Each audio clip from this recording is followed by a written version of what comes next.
Greetings and welcome to the FirstEnergy Corp's fourth quarter 2020 earnings conference call. At this time, all participants are in listen-only mode.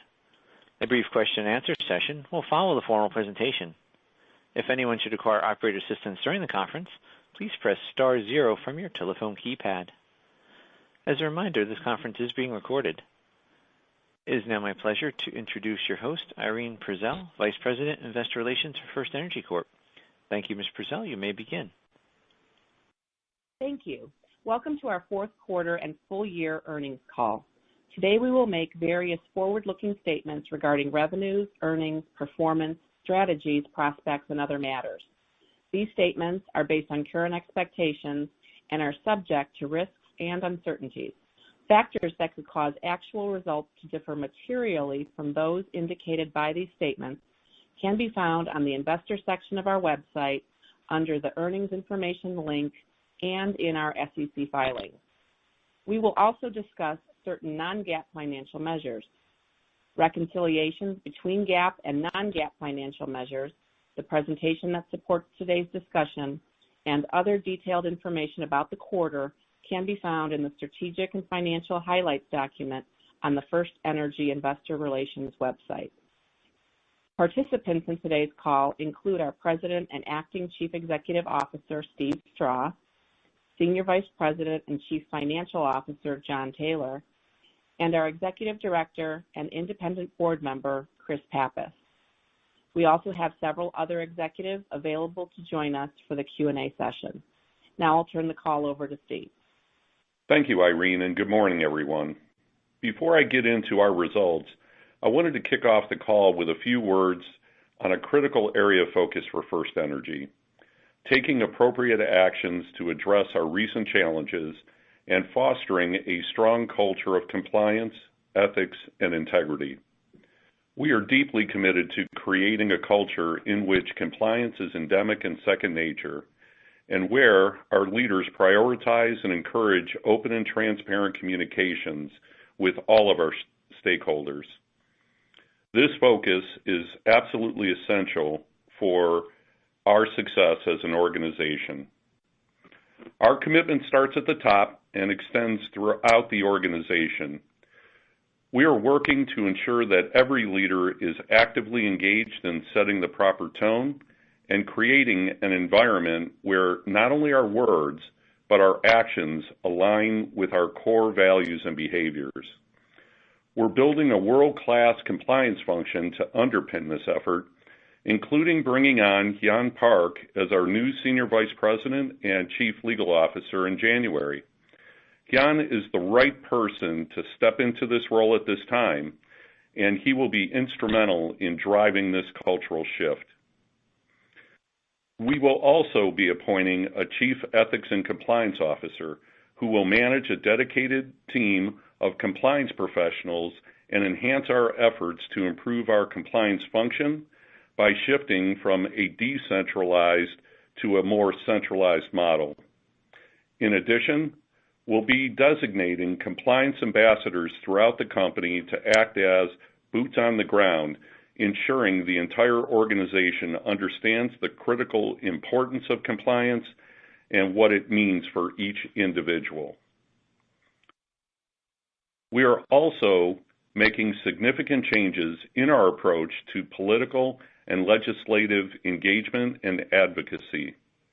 Our activity in this space will be much more limited than it has been in the past, with closer alignment to our strategic goals and with additional oversight and significantly more robust disclosure. With this additional transparency, my goal is to make it crystal clear exactly what efforts we support.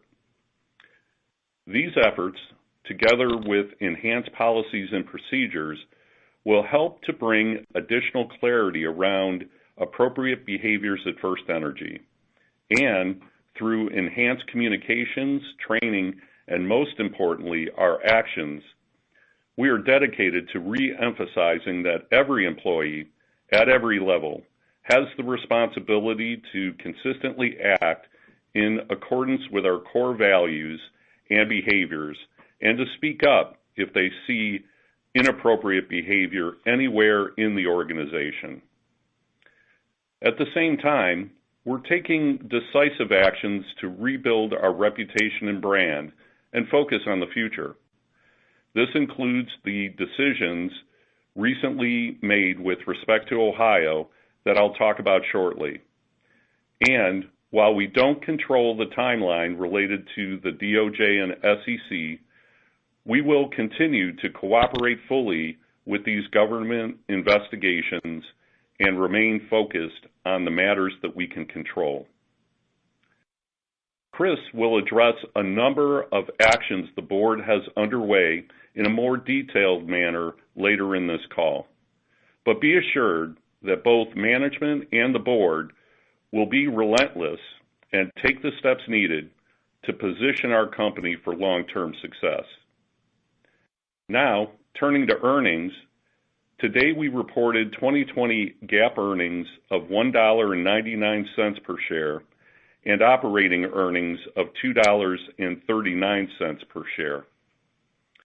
On Tuesday, we announced several proactive steps we're taking to resolve a range of regulatory proceedings affecting our Ohio utilities. These include our previously announced agreement with the Ohio Attorney General, along with the decision not to seek recovery of lost distribution revenues. This resulted in a charge of 15 cents per share in the fourth quarter. Absent this charge, our 2020 operating earnings would have been $2.54 per share, well above the midpoint of our most recent guidance range and reflective of our strong performance last year. While this was a difficult decision, we are confident it was the right decision. We believe resolving these matters in a comprehensive manner is a critical step to demonstrate our commitment to transparency and integrity in every aspect of our business, while taking steps toward removing uncertainty relating to our current Ohio regulatory matters. And in the interest of providing additional transparency, today's investor materials will include more information about regulatory ROEs in each of the states we serve. We remain excited about the significant investment opportunities that will continue to drive solid earnings and growth in the years ahead.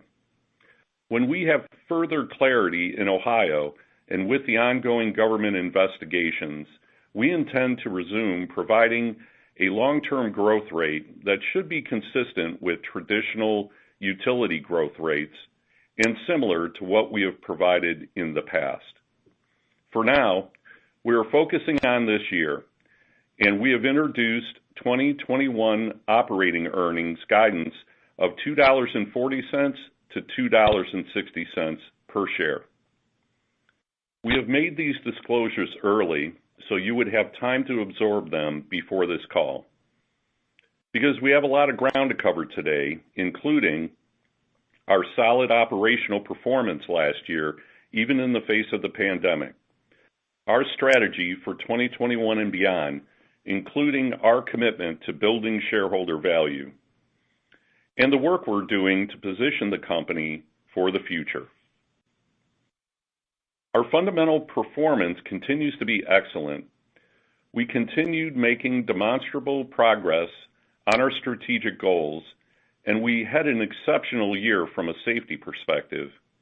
Even with about half of our employees working from home and the others adopting new health and safety protocols, the FirstEnergy team has remained laser-focused on providing safe and reliable service to our 6 million customers. I am deeply proud of the team's resilience and commitment, especially in light of the turbulence that marked the year. Our results in 2020 reflect our commitment to strong operations, as well as the stability provided by our diverse footprint and our wires-focused platform. Last year, we also successfully executed our plan to invest $3 billion in our distribution and transmission systems as we continued our reliability and grid mod program to benefit customers. We believe our robust long-term organic growth opportunities are well aligned with the focus on electrification and the critical role the grid plays in supporting the transition to a carbon-neutral economy.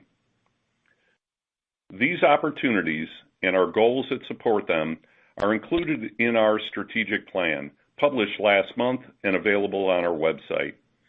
I hope you have taken some time to review it. This updated plan addresses our unwavering commitment to transparency and accountability and identifies bold goals for key areas of our business. These goals are aligned with our core values and behaviors, our regulatory strategy, and our commitments to our customers, communities, and investors, as well as environmental stewardship. Among these objectives outlined in the plan is our pledge to achieve carbon neutrality by 2050. This ambitious goal reflects our transformation to a regulated electric utility and our responsibility to help create a sustainable energy future. The strategic plan also addresses our continued commitment to build a more diverse and inclusive workplace. We've had a D&I-focused KPI for 3 years now, and we are taking even more aggressive steps to make progress in this area. We're excited to pursue a 30% increase in our number of racially and ethnically underrepresented employees by 2025, both overall and at the supervisor and above level. We believe this will help accelerate our transformation into an innovative, diverse, and sustainable company and drive an important shift in our corporate culture. We recently completed our 4th company-wide survey of all employees. Overall, I'm proud to say we scored relatively well on many fronts, but we certainly have more work to do. One area identified for improvement is listening and valuing the opinions of our employees. We want employees to feel empowered to voice their opinion on important issues, and my team, with guidance and support from the board of directors, is addressing this head on. We view this work as central to strengthening our compliance program and a culture of ethics, integrity, and accountability. I'd like to explain my approach to driving this change, and perhaps we could use the company's safety culture as an analogy. Several years ago, we had concerns that our safety culture was trending in the wrong direction. Management led a significant effort with our employees to put in place new programs and training, and to consistently demonstrate that safety is and will always be an unwavering core value. These efforts ultimately instituted a cultural shift in how we all understood the critical importance of safety. We want that very same cultural shift to occur as it relates to compliance and ethics, and we want our employees to know that we value and welcome their opinions. As we look ahead, I feel confident in our path forward. We have a strong foundation, our fundamentals are solid, and our strategies are proven. And we are building on that with a relentless focus on making FirstEnergy a better company as we work to rebuild trust, work to achieve financial results, and deliver for our customers and investors. We recognize that changes won't happen overnight. They happen over time, just like the evolution in our safety culture I spoke about earlier. I'm confident we will emerge a stronger, better FirstEnergy. Now I'll turn it over to Chris Pappas, who can address the specific and significant actions that the board and management are taking to address the current challenges and set FirstEnergy on the right path for a successful future. Thank you, Steve. First, I'd like to reiterate the board's strong support of Steve and recognize the hard work he and the rest of the team are doing.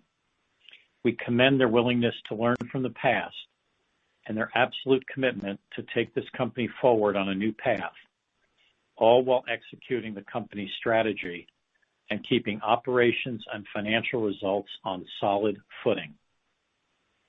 The board and management team are focused on a critical objective: to move forward from the past actions of certain former executives and to take the steps necessary to improve the tone at the top, culture of ethics and integrity, and the way we do business.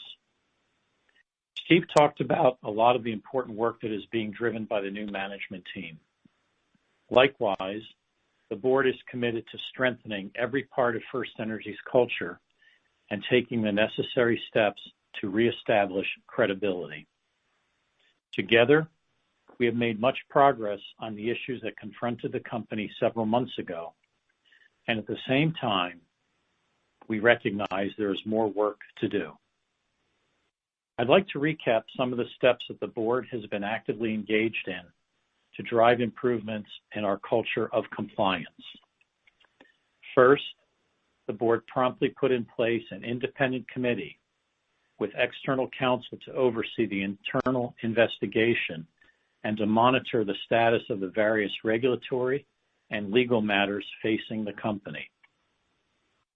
The independent committee, which currently is made up of the entire board, meets frequently and regularly.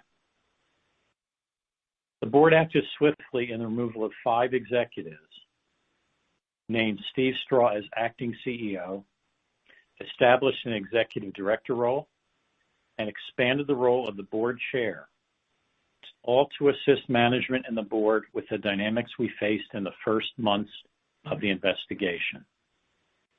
The board unequivocally endorsed the principle of full cooperation with both the DOJ and the SEC on the matters related to the investigation, and through our own internal investigation, led by independent counsel, has supported intensive analysis. The board established a compliance oversight subcommittee of the audit committee with independent counsel and leading compliance advisors to analyze and improve the compliance policy and culture at FirstEnergy. Steve mentioned some initial output from this work earlier.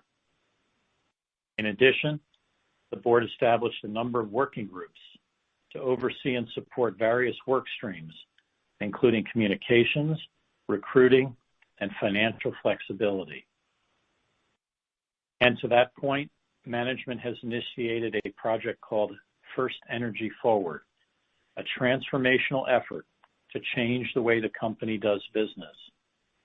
The objective of this project is to transform the company for the future, but it will also provide near-term financial flexibility.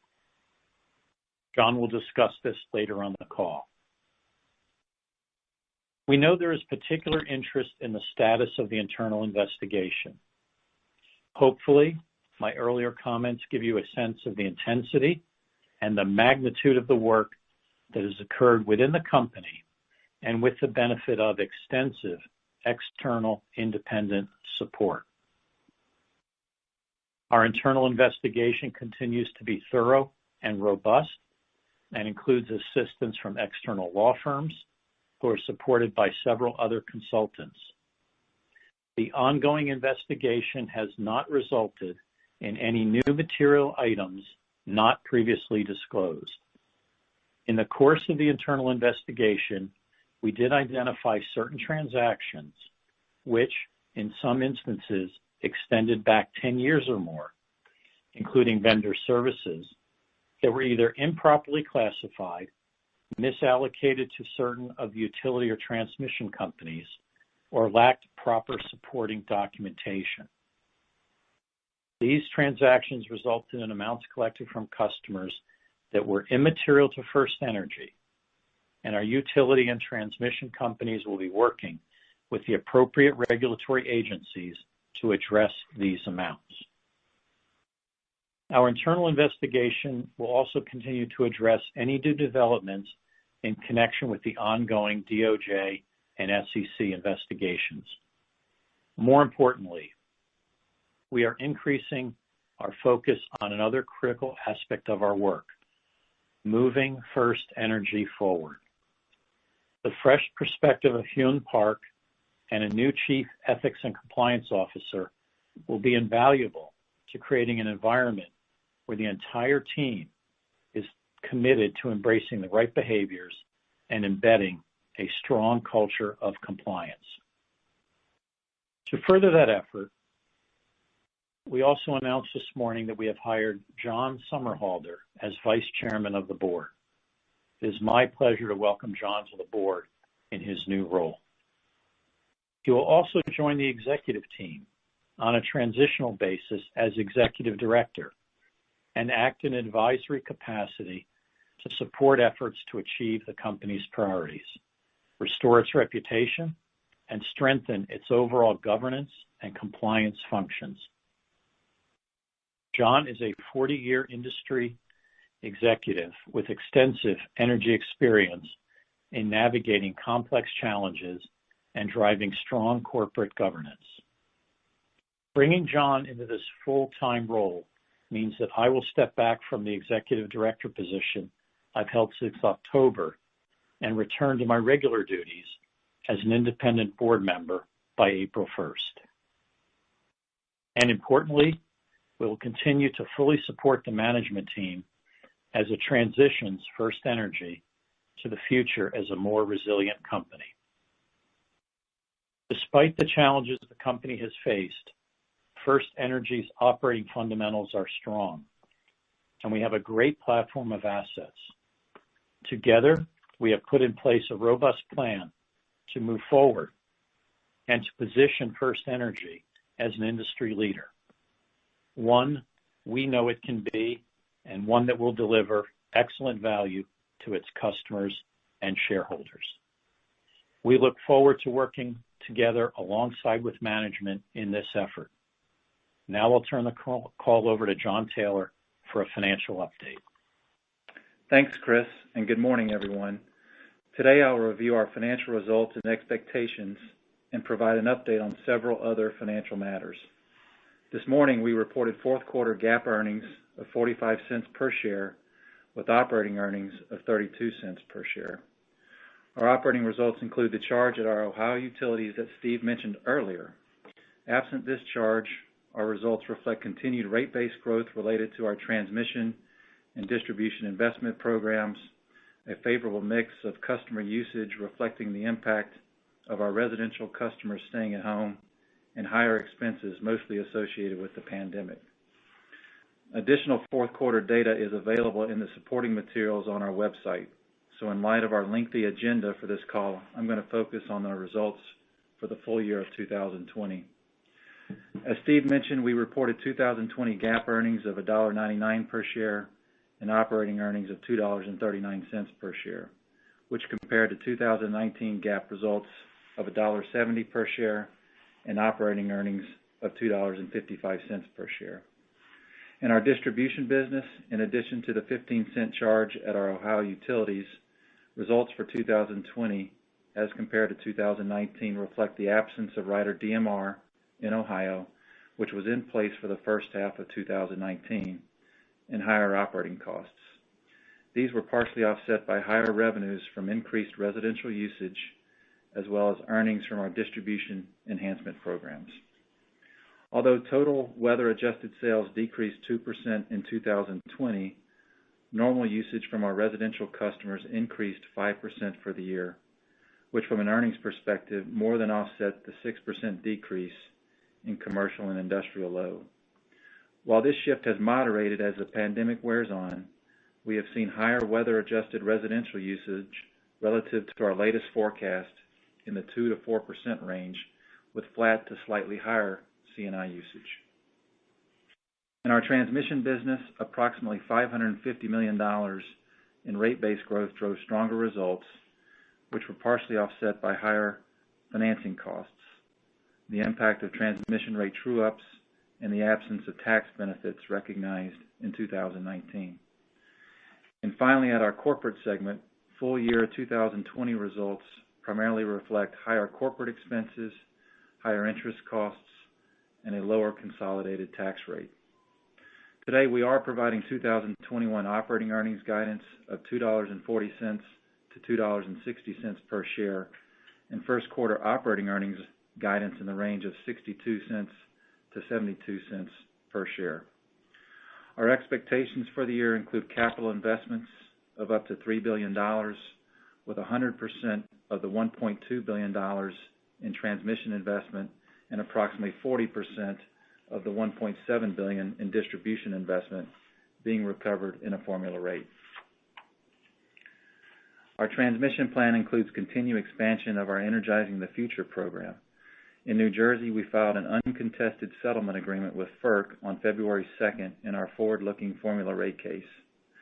In December, FERC accepted our proposed tariff revisions for the transmission assets of West Penn Power, Mon Power, and Potomac Edison, as well as the new Keystone Appalachian Transmission Company, known as Catco, pending the outcome of the settlement and hearing process. Those entities moved to a forward-looking formula rate structure effective January 1st of this year, subject to refund.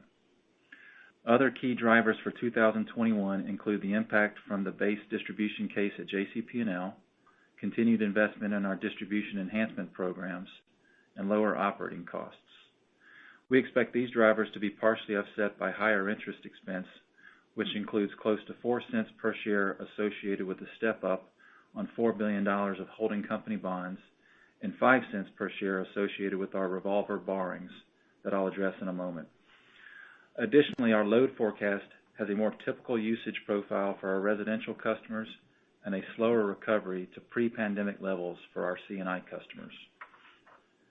Equity remains a part of our overall financing plan, and we are affirming our plan to issue up to $600 million in equity annually in 22 and 23, and we will flex these plans as needed.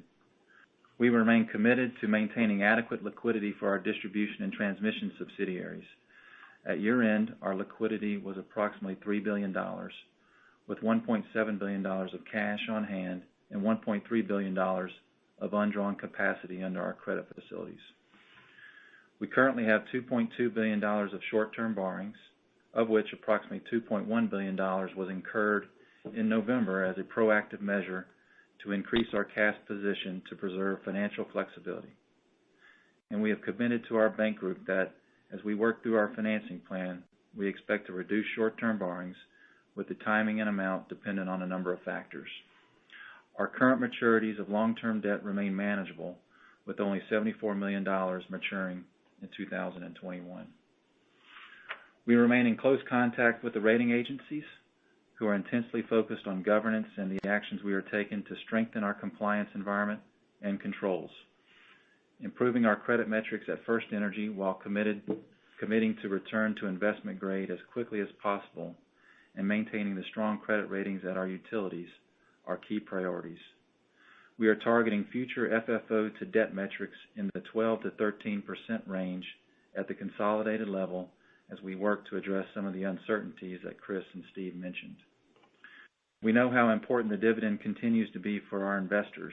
In accordance with our target payout ratio of 55 to 65%, the board declared a quarterly dividend of 39 cents in December, payable March 1st.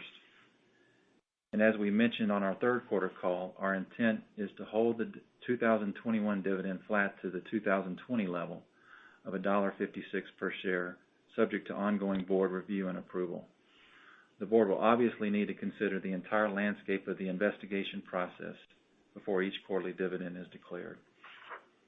Finally, Chris mentioned that we've kicked off a project, FE Forward, that I see transforming FirstEnergy into a more efficient and effective industry leader, delivering superior customer value and shareholder returns. In partnership with McKinsey, employees across FirstEnergy are challenging organizational traditions, conventional wisdom, and cultural norms. At the same time, we are focused on modernizing our management practices, processes, and digital and technology platforms to deliver a superior customer experience and a much more nimble organization for the future. While we view this as a transformational effort, we expect to naturally deliver efficiencies that will help us address whatever comes our way in the future while meeting all of our regulatory commitments. Beyond these benefits, we expect that this transformation will provide us the ability to reinvest in our business, our customers, and our employees to become a better technology-enabled leader in the industry, committed to innovation, investments in emerging technologies, and to support a smarter and cleaner electric grid. While this project is not the only step in our journey, it's a critical one. The 8-week information gathering phase of the project included intense and robust employee engagement to better understand how we work and how we can do it better through the use of more modern technology, digital and mobility tools, and the use of data and analytics. As we enter into the next phase of this effort, we will again engage employees throughout the company to review and assess each opportunity and build out the plans to transform FirstEnergy. Over the next few months, we will build out specific actions for the future, which we look forward to sharing. Before we open up the call to Q&A, we wanted to provide a recent update, which we disclosed in our 10-K this morning. We received a letter dated February 16, 2021, from Icahn Capital, informing the company that Carl Icahn is making a filing under the Hart-Scott-Rodino Act and has an intention to acquire voting securities of FirstEnergy in amount exceeding $184 million, but less than $920 million, depending on various factors, including market conditions. We do not know whether Carl Icahn and his affiliates have acquired shares of FirstEnergy common stock and or derivatives, and we do not know his intentions with respect to our company. The letter represents our only contact with Icahn Capital, and we don't have any additional information to share. With that, we can open up for questions. Thank you. We'll now be conducting a question and answer session. If you'd like to ask a question today, please press star 1 from your telephone keypad, and the confirmation tone will indicate your line is in the question queue. You may press star 2 if you would like to remove your question from the queue. For participants that are using speaker equipment, it may be necessary to pick up your handset before pressing the star keys. One moment, please, while we poll for questions. Thank you. And our first question is from the line of Shar Pourreza with Guggenheim. Please proceed with your questions. Hey, guys. Good morning. It's actually James for Shar. Good morning. So just on FE4, if we could start off on that last point, can you give us any color on maybe the size of the scope and some of the potential efficiencies that you're trying to identify, especially as we're kind of coming off of FE small still, if I'm not mistaken? Yeah, that's correct, James. And you know, as I mentioned, we view this as a transformational effort. And if you think about our company, we've not had a lot of investment in the technology areas. In fact, you know, I think we've kind of starved that area to a certain extent. And for instance, you know, modern investments around mobility, use of data and analytics that we see could drive a lot of value for the company.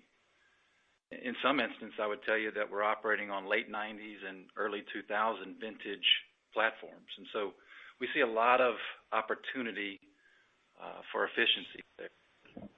Integration of systems, digital tools to drive efficiencies, use of automation and data analytics around asset health, maintenance work, whether it be repair, replace decisions, vegetation management programs, procurement. And so we're excited about the opportunity. We just finished phase 1 of the project, and I think our employees are very excited. I think they see this as a real opportunity, and the amount of opportunity was meaningful enough to go into phase 2. And so we'll be building out the blueprints in phase 2, and then as we make progress, we'll continue to provide updates. Yeah, I would just add, John, I think that's a great rundown. You know, from my perspective, you know, this project is not only looking at the ability to promote greater financial flexibility, but I think it's a real prime time opportunity for us now that we're a fully regulated electric utility to keep the customer in the middle of our focus also. And I think this project will represent opportunities, just as John outlined, to keep the customer in the middle of the mission and improve customer service ultimately. That's super helpful. And then I guess just turning to the 21 guide, the flexibility in the CapEx program, can you just provide a little bit more detail on where that is? And if you wind up flexing it, I guess, what is the plan to revisit that foregone spend in future years? Would it primarily be in 22? Is it just a function of financing it? Just any color there? I think we have flexibility in most all of our programs. I mean, you think about it, $3 billion across, 13 utility and transmission companies. There's obviously opportunities across the spectrum, and so I think it's kind of a wait and see mode. But I do think there are some opportunities for us to be more efficient, and if we need to scale back, we can do that. But that's something that we'll address down the line. Gotcha. And I guess when should we expect you to start standing up new projects in Catco? I think as early as this year. I mean, we're spending some money this year in Catco, or excuse me, not Catco, but the territory, West Penn, Mon Power, and Potomac Edison. That's where we're spending the money. But I think Catco would probably be a little bit further down the line. Gotcha. Great. Thanks, guys. Congrats again. Our next question is from the line of Steve Fleishman with Wolfe Research. Please proceed with your questions. Yeah, hi, good morning. Morning. So first of all, could you just repeat the comments that you just made regarding this ICON letter that you received? So yeah, we received the letter from ICON. It was dated February 16th.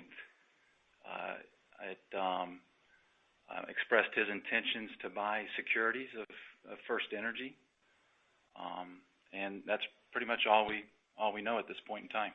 Yeah, Steve, we thought it was noteworthy, and that's why we're just being open and transparent about it. Can't really comment, as John said. We just don't know enough at this point. But look, we just reviewed many very good actions that the board and management have taken together as we work as a team completely through, our current challenges. And we're just going to continue to do the right thing in an open and transparent way, and that's going to be to the benefit of all shareholders. Okay. Second question is the things that you found about these transactions that were improperly classified, but were immaterial. Was there certain kind of types of transactions here that were improperly classified? So are these like a lot related to, let's say, like lobbying or government affairs, or is it a whole bunch of different things? Hey, Steve. Hi, it's Chris Pappas. So we found, as noted in the comments, a relatively small amount of a variety of transactions over a long period of time. We mentioned up to 10 years and in some cases beyond. So the context for this that I think is important is we have taken a extensive, deep analysis of all kinds of transactions in the company. That includes the zones you're describing. It could be lobbying, political, it could be contracts with vendors, a whole variety of things. And in that process, we identified some transactions that were improperly characterized, allocated, not supported, small amounts, not material. And those amounts will now be in discussion with the jurisdictions where they occurred through our regulatory group. And they will be managed going forward through that process. So I want to leave you with one impression. A lot of work, an extensive amount of deep analysis, and a limited amount of findings as a result of that, essentially in the arenas that I described. Okay. But you can't characterize kind of the type of, whether these were all kind of similar type things. No, they range from what I described. They could be a vendor payment that was inappropriately allocated. They could be a lobbying effort that was inappropriately allocated. There are a whole variety of small items like that. It's not focused in one area or otherwise. And these are small items over a long period of time that will need to be corrected. Okay. And then lastly, just the release you put out 2 days ago, there was, besides offering to not charge for the energy efficiency recovery, you also basically kind of gave a olive branch, so to speak, to all parties to try to have discussions on all the various regulatory issues in Ohio that are pending.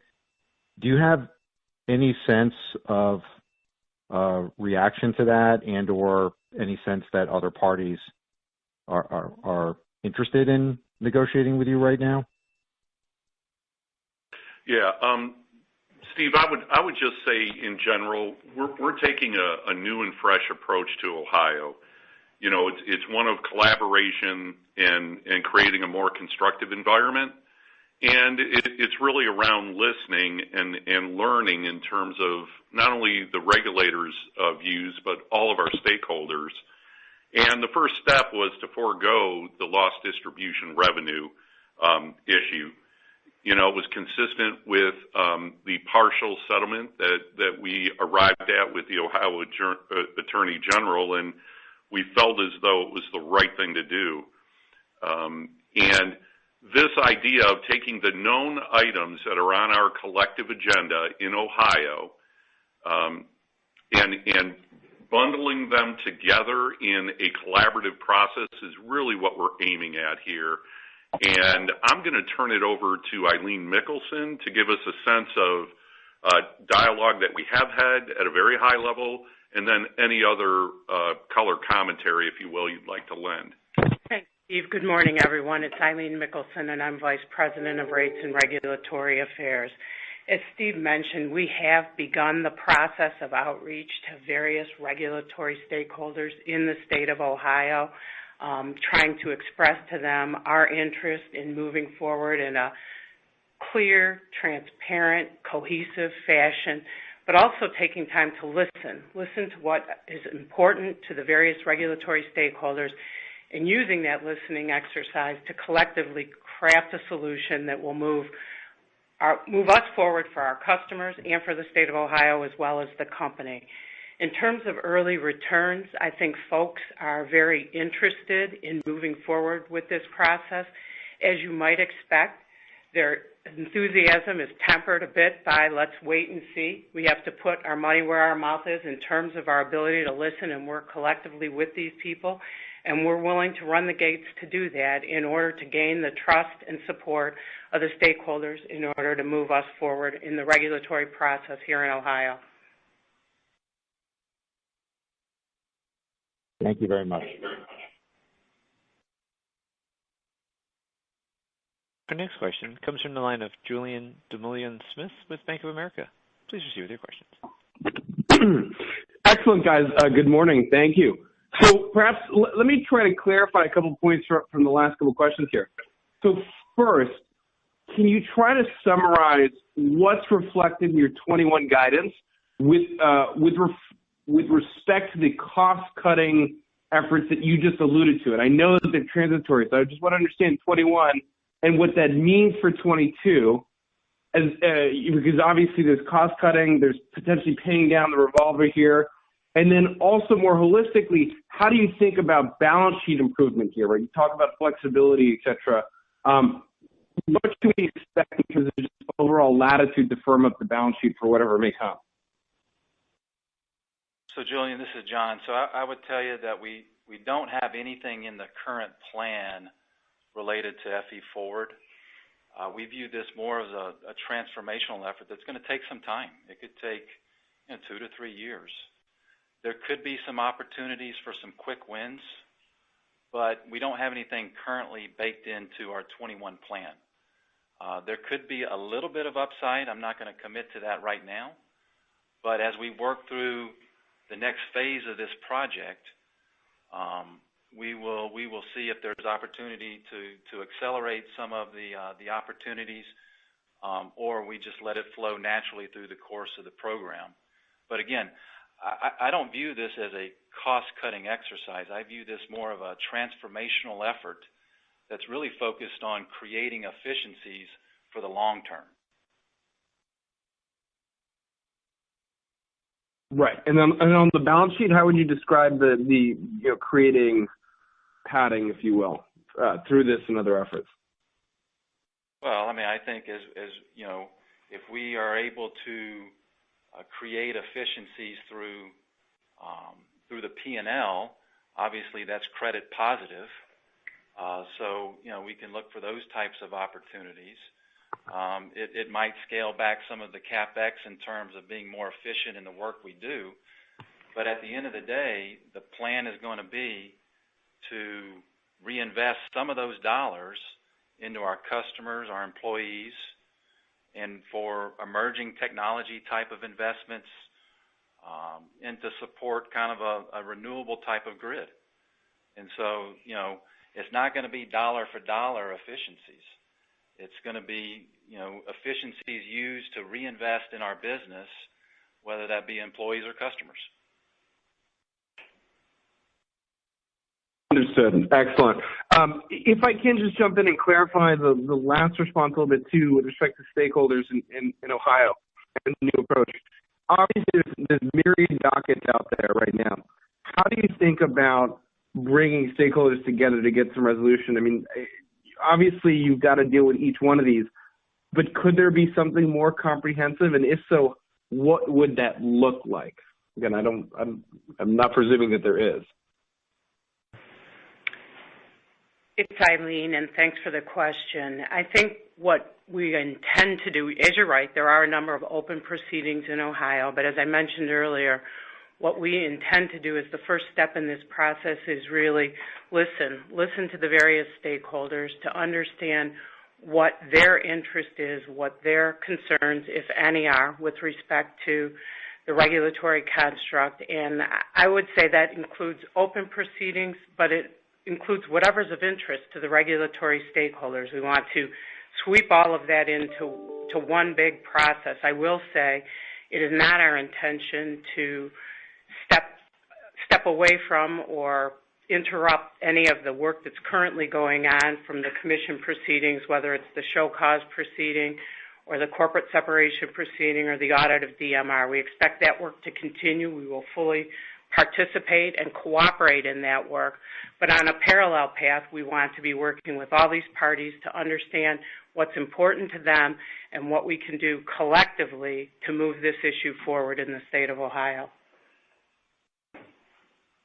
Okay, excellent. I'll leave it there. Thank you all. Best of luck. Thanks, Julian. Thank you. Our next question comes from the line of Durgesh Chopra with Evercore ISI. Please proceed with your questions. Hey, good morning, team. Thanks for the time. John, first one for you, just going back to the balance sheet. Can you quantify your FFO to debt as of 2020, like this past year, and what does it look like in 2021 under your current plan? So I think we were around 10% at the end of 2020. If I got credit for the cash that we had on the balance sheet, I think we're going to be a little bit north of that this year.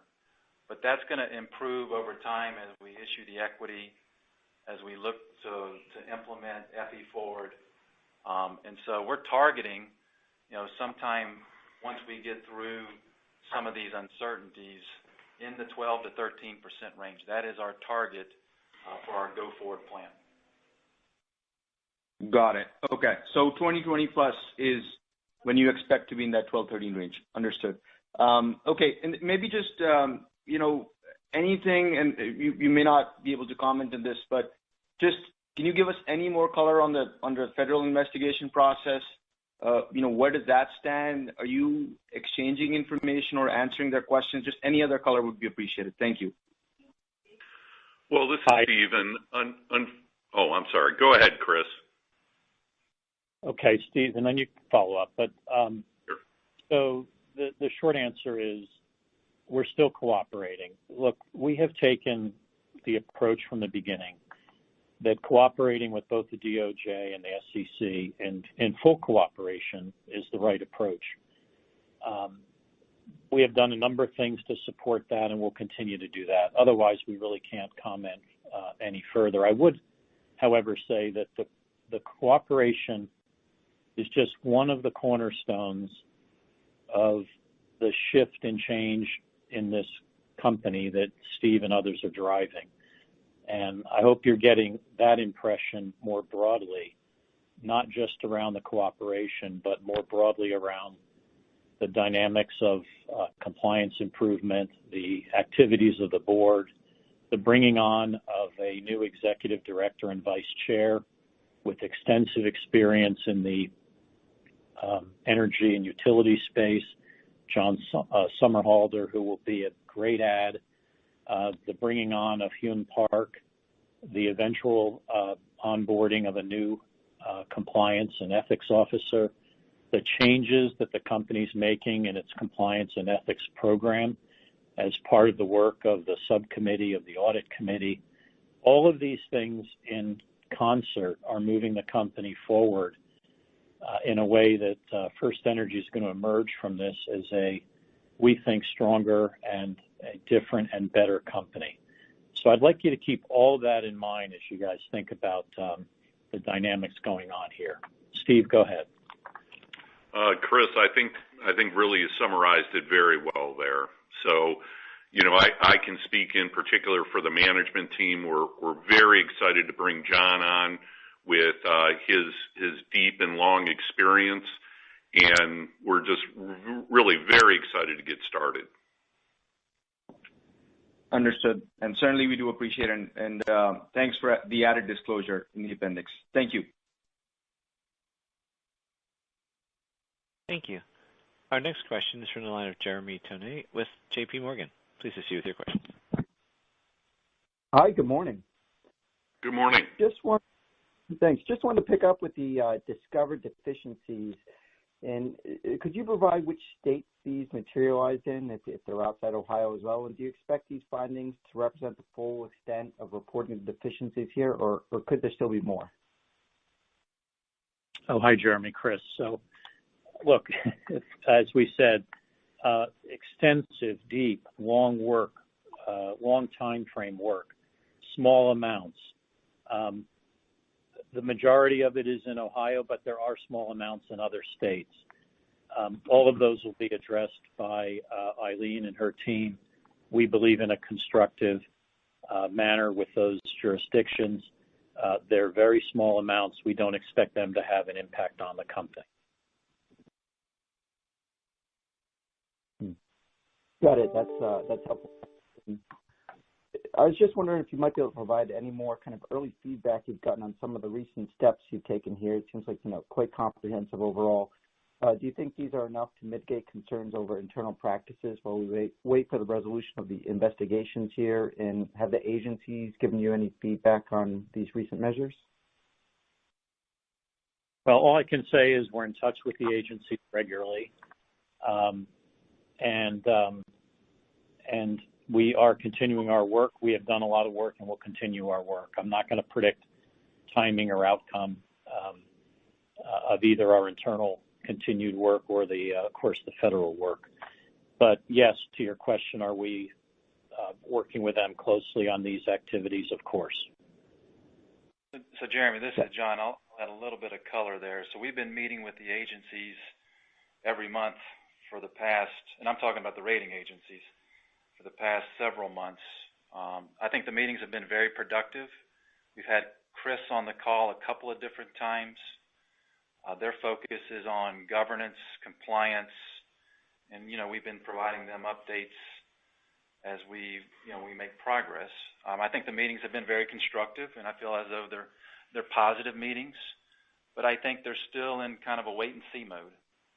And I think they want to see the changes in action before they consider any type of ratings change or outlook change.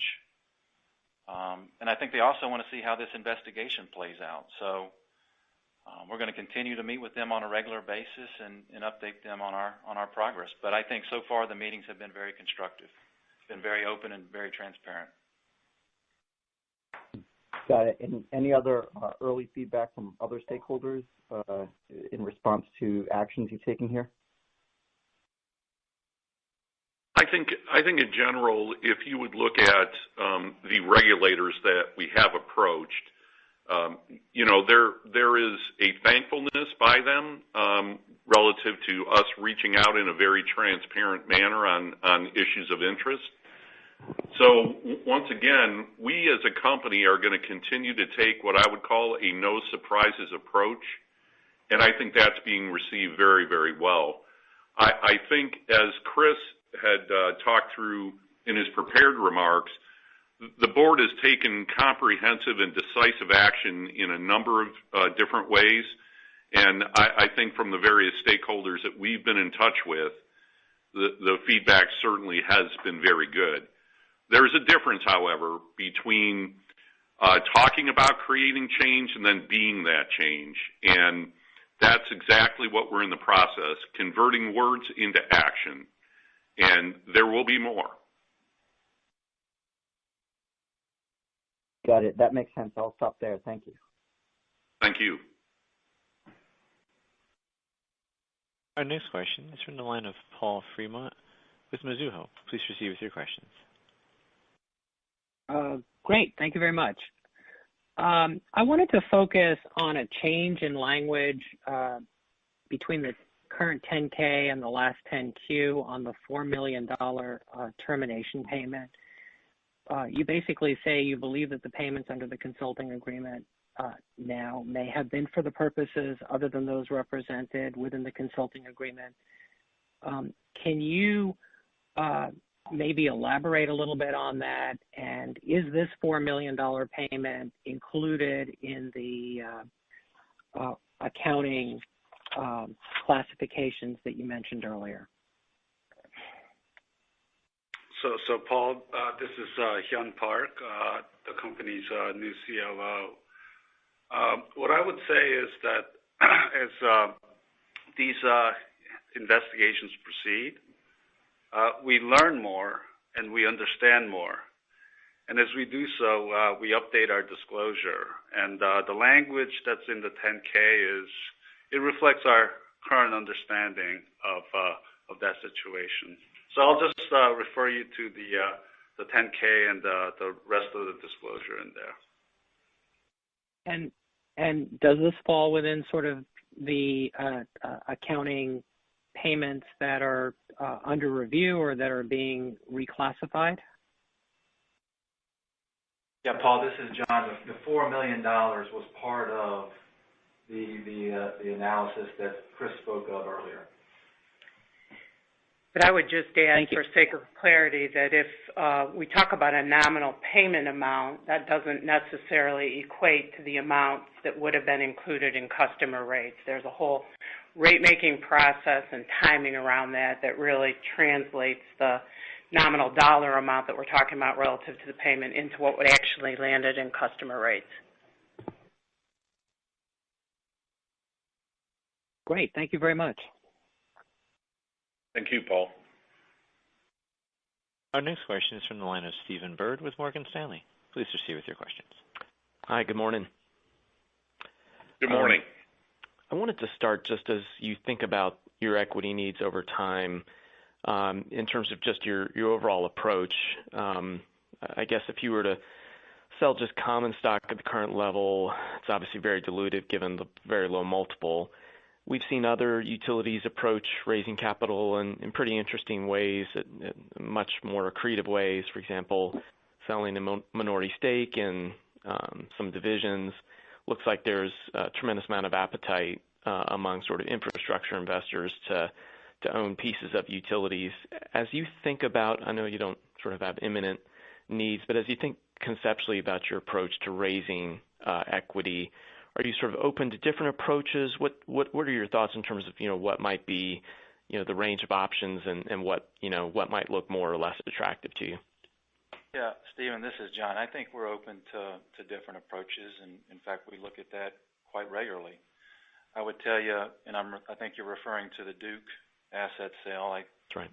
I would say that first of all, we like our platform of companies. We believe each of our companies is uniquely situated to provide investment opportunities to better serve customers, and provide growth in earnings and operating cash flow. I think there's going to be a significant investment opportunities at each of these companies that are going to be important to our success. But yes, we've looked at that transaction. It appears to be a successful transaction for Duke, and it's a very interesting transaction. So we've looked at those types of things in the past, and for us, it just hasn't worked, primarily due to tax leakage. But I understand the minority interest piece. But in our normal assessment of our strategy, we look at those types of things. Understood. And tax leakage might not be as much of an issue in a minority stake situation, John. Is that right? That's right. Yep. Okay, great. One last one just for me, just on the lobbying side. I appreciate the approach that y'all are taking. My understanding is more limited activity, more disclosure. It's been a challenge for us to follow lobbying activity, not just for FirstEnergy, but for others. Around the 501c4 structure, there's virtually no visibility. Could you just talk to sort of what you said, more disclosure? What could we expect in terms of money given the 501c4s? How do we sort of get confidence as to what money is going where? Well, good question. Just so we're clear on our current approach, under my leadership, we've made some significant changes immediately. So we've ceased all political contributions, and we're evaluating what our path forward will be when playing in that space, I would say. And that also includes 501c4s. You can count on us not contributing to any 501c4 that is politically focused, and that's going to form the basis of our activity going forward. So what we're doing is we're working internally, and we're working with our board of directors to get clarity around what our internal expectations are, what our philosophy and pathway will be moving ahead. And the way I look at it, we're going to get involved in items of this kind in which we could look at every employee directly in the eye and explain the why behind the what of what we're doing in this arena. So what we're working on, at least from our standpoint, is that great reduction in 501c4 giving anyway, so it's going to be a non-factor for us. And then secondly, we're going to be working with the subcommittee of our audit committee from a compliance standpoint to make sure that we have the reporting that we need internally that will satisfy us. And then we'll work to form something that we will publish in our fact book and in other areas. That's our current thinking. That's really thoughtful and helpful. Thank you very much. That's all I had. Our next question comes from the line of Angie Storzinski with Seaport Global. Please proceed with your questions. Thank you. So I have two questions. One about the FFO to debt expectations. Your equity needs are unchanged. Your earnings in Ohio are down. So how can you maintain the same FFO to debt? Well, I think as we invest in our transmission business and these distribution enhancement programs, it naturally generates FFO. And so even in our plan about FE Forward and our current equity plan, we continue to trend upwards from the 10% we're at now. So as we continue to invest in these programs, we manage our costs internally. That should naturally provide for higher FFO to debt. Okay. And separately on electric transmission, it seems like FERC will be making some changes to competitive transmission. You guys have a very sizable electric transmission network. Do you think that any changes to Order 1000 would actually, basically accelerate growth prospects for this business? And also, with regards to potential asset sales, I understand the tax leakage, but would the sale of the transmission business or parts of it also have this issue with the tax basis, given that this business seems newer, and so I would assume that the tax base is much higher. Thank you. Angie, from our viewpoint, any work that FERC is doing on FERC 1000, we're staying plugged into and collaborating where we need to. But right now, our operating posture going forward will be to continue to maximize investments, improve reliability in our transmission system on our own native footprint. And as we've explained in prior calls, we literally have multiple decades of investment opportunities there for us.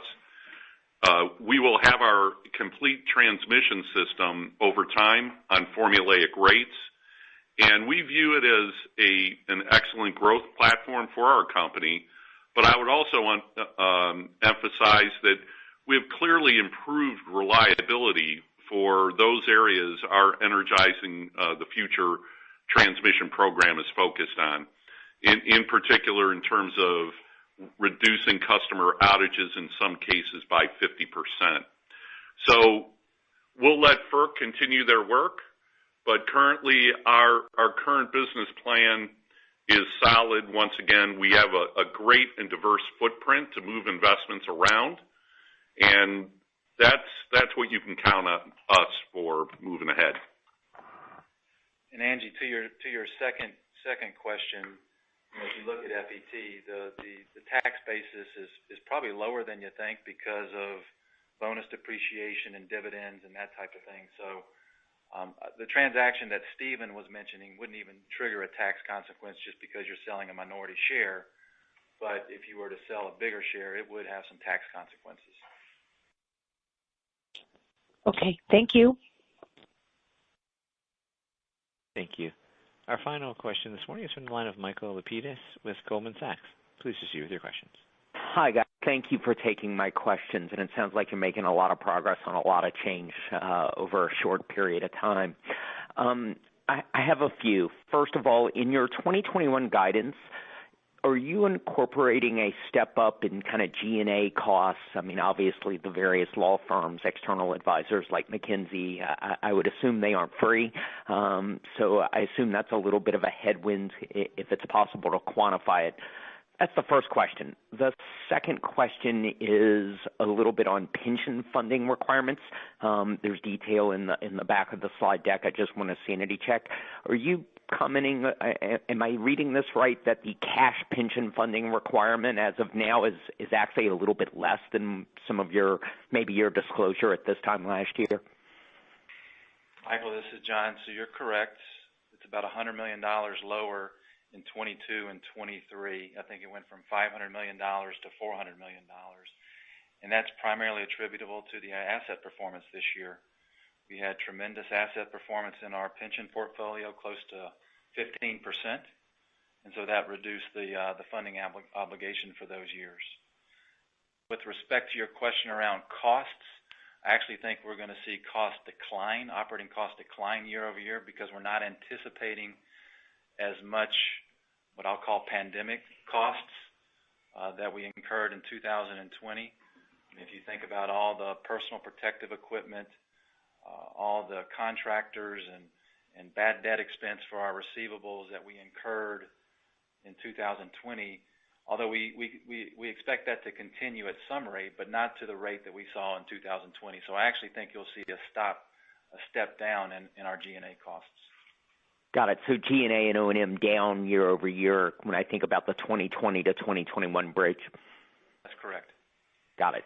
And then one last thing. It hadn't really come up on this call. Can you talk about the process, Steve, for the seat docket and what you're hearing, if anything, as you kind of prep up for that process to ramp again starting this spring?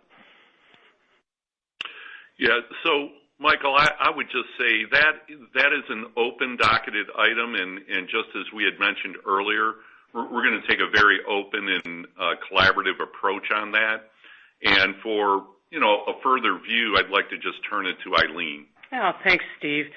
I would say that currently we're scheduled to file testimony in that proceeding March 1st, but I would add that the consumer advocate in Ohio has asked for procedural stay on that process pending legislative outcomes, so we're waiting to see how the commission acts on that. But as Steve said, this is one of the many proceedings that we want to address in a collaborative, transparent fashion with our stakeholders and intend to do so. Got it. And is there history in prior seat dockets of coming to a settlement-like agreement with the various parties, including PUCO staff? Yes, we have reached settlement in prior seat cases. Got it. Thank you, guys. Much appreciated. Thank you, Michael. Thank you. Well, at this time, I would like to turn the floor back over to Mr. Straw for closing comments. Thank you very much. I wanted to thank everybody for joining today and your continued support. Thanks for your questions and your insights. Our performance in 2020 was solid. This year, we're committed to continuing that very strong focus and performance in operations while we're hard at work transforming FirstEnergy for the future and continuing to deliver value for our customers and shareholders. So thank you very much for joining us today. I wish all of you to be healthy and safe during this pandemic period, and all the best to you. This concludes today's teleconference. You may disconnect your lines at this time. Thank you for your participation.